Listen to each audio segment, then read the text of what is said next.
te touche pour qu'on dise ouais, dictature, c'est un héros, il est martyrisé. Amron, c'est quoi cette pagaille? Tu as juste envie de te faire voir, ou bien c'est ça qu'on appelle une lutte. Tu veux que les lois te touchent pour qu'on dise ouais, dictature, c'est un héros, il est martyrisé. C'est de ça qu'il s'agit. Juste ça. C'est ça une lutte. Ne te fie pas à ces quelques centaines d'hypocrites en commentaire racontant des histoires. Ils ne sont que des faux amis derrière un mauvais rappeur. Personne n'est sincère avec toi. Tous vont dire, ouais bro, avant c'est du lourd. Sachant très bien que c'est faux. C'est de l'hypocrisie pure et simple. Est-ce que tu connais le peuple togolais? On verra si parmi tous ceux qui sont dans cet effet de masse seront prêts à venir même te rendre visite. Je sais de quoi je te parle. Et un homme, on ne l'avertit pas plusieurs fois. Chez nous, on dit, bien le nom poisseille, bien loin te tape. Ça signifie, lorsqu'un bandit estime que dans sa tête abrite des abeilles, il appartient à un autre bandit d'extraire du miel et de chasser ces abeilles. Tu passes tout ton temps à manquer du respect au président du conseil. Tu passes tout ton temps à manquer du respect aux autorités, à les insulter matin, midi, soir, les vidéos, les lives, et les gens se taisent. Lorsque tu es en face d'un silence aussi profond, ça ne te dit rien. Ça ne te dit rien. On peut être bête jusqu'à ce point. Quoi qu'il en soit, le président fort nous représente jusqu'à nouvel ordre. Quoi qu'il en soit, il représente, il incarne en lui une entité qui relève de nous tous en tant que Togolais. Au nom de quoi, toi, tu peux te permettre d'insulter cette personnalité? Au nom de quoi? Si quelques centaines de Togolais, je peux dire 1%, se permettent de t'encourager dans toutes ces bêtises, moi non, ça ne passe pas. En tant que patriote, on doit forcément te montrer la voie à suivre. Ça ne se fait pas. Excellent. Tu ne peux pas passer tout ton temps à inviter au soulèvement, inciter à la révolte et à l'insurrection. Non, ça ne se fait pas. Même si tu penses que tu veux mener une lutte, comme le cas du Sénégal, je te rappelle que les Ousmane Sonko faisait partie du PASTEF, un parti créé depuis 2014 par M. Ousmane Sonko. Où est ton parti politique? Où est ton organisation de société civile créée de façon légale et qui est reconnue par l'État, te permettant d'exercer tout ce que tu es en train de faire? C'est justement parce que tu ne fais partie d'aucune organisation sérieuse reconnue par l'État que tu te permets tous ces délires. C'est quoi? Sommes-nous tous responsables de l'overdose dont tu es victime? Est-ce que c'est le président fort qui est responsable de la drogue que tu consommes? Aujourd'hui, tu n'es rien d'autre qu'un fou. Et tu ne veux donner le choix à personne que d'utiliser l'argent du contribuable pour t'amener à Zébé pour te soigner. Ça jamais. Nous, on n'était pas là quand tu consommais cette drogue. Tu continues pas à le faire et tu veux nous faire payer les pots cassés. Qu'est-ce que ça cela signifie? On vous a toujours dit de ne pas se comporter comme les enfants des riches là. Les enfants des riches fument la drogue, toi aussi tu imites. Alors que lui, quand sa folie va commencer, ses parents vont l'envoyer en Europe lui soigner. Mais toi, tu vas te promener devant nous pour nous emmerder avec tes testicules dehors. C'est ce que tu es en train de faire. Vous avez chance que moi, je n'aime pas parler de la vie privée des gens. Sinon, ton compagnon, le second Tchakoli là qui est avec toi, vous êtes quoi par défaut? Et nous savons tous d'où vous venez. Hein? Quels sont ceux qui fumaient la drogue à Palimé? N'est-ce pas vous? Quels sont ceux qui ont violé la petite fille Julienne? N'est-ce pas vous?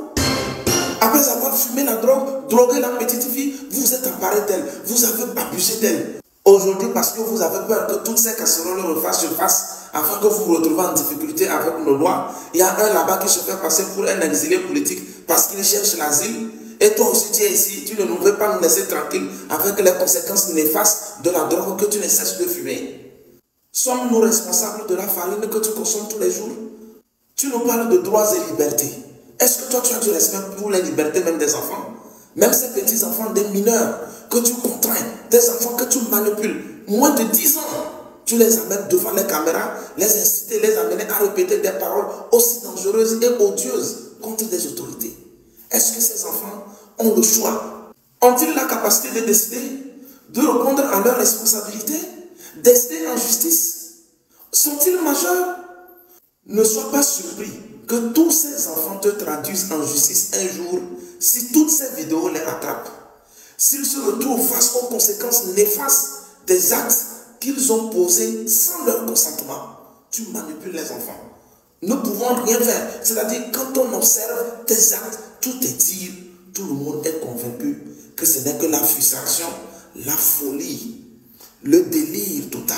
Un rappeur qui est fou veut exceller comment dans son métier? Sommes-nous responsables du dégringolade de ta carrière? C'est quoi cette frustration-là? Comme la plupart des artistes, vous êtes tous des transporteurs de la drogue. C'est vrai ou c'est faux? Yes. Veux-tu que je te sorte les dossiers de tes partenaires qui t'ont roulé dans la farine à cause du fait que tu n'as pas pu honorer certains engagements entre eux? Vous transportez tous le cannabis, la drogue, toutes ces farines-là d'un point A à un point B.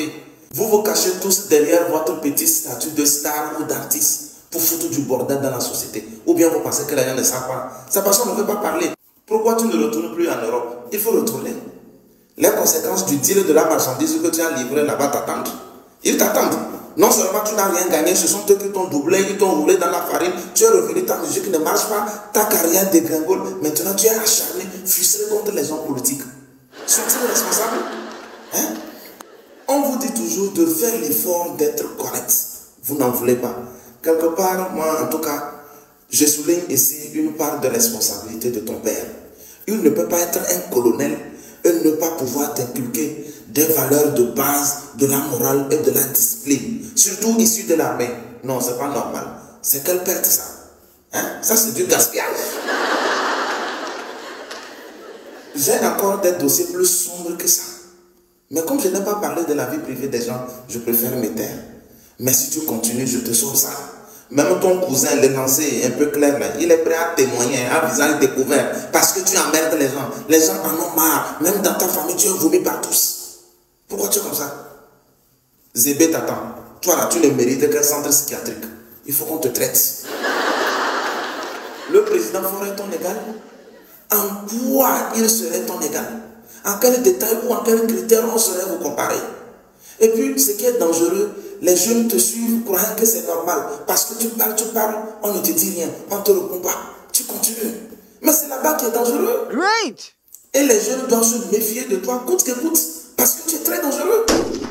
Je me souviens d'un de tes titres où tu déclares avoir pris le rap par les cornes. Il y a quoi? Ça n'a pas marché. Les cornes t'ont dépassé. Et tu as maintenant pris la politique par la queue. Il faut demander ton frère, ton collègue Marc Nda, le leader de Train de la Liberté. Où en sommes-nous? Il a commencé comme toi. Il a même fait pire que toi. Où en sommes-nous? Continue. Mon frère Amron, pour mener une lutte contre ce régime au pouvoir, toi-même, il faut t'assurer d'être propre. Pour oser combattre ce régime, toi-même, il faut t'assurer de ne pas traîner les casseroles derrière soi. Moi, je t'ai averti. Ceci n'est que la première partie. Ne nous oblige pas à ouvrir ton anus aux yeux de tout le monde. Personne ne t'a envoyé dans la farine. Il ne faut pas foutre la merde partout. Tu es averti.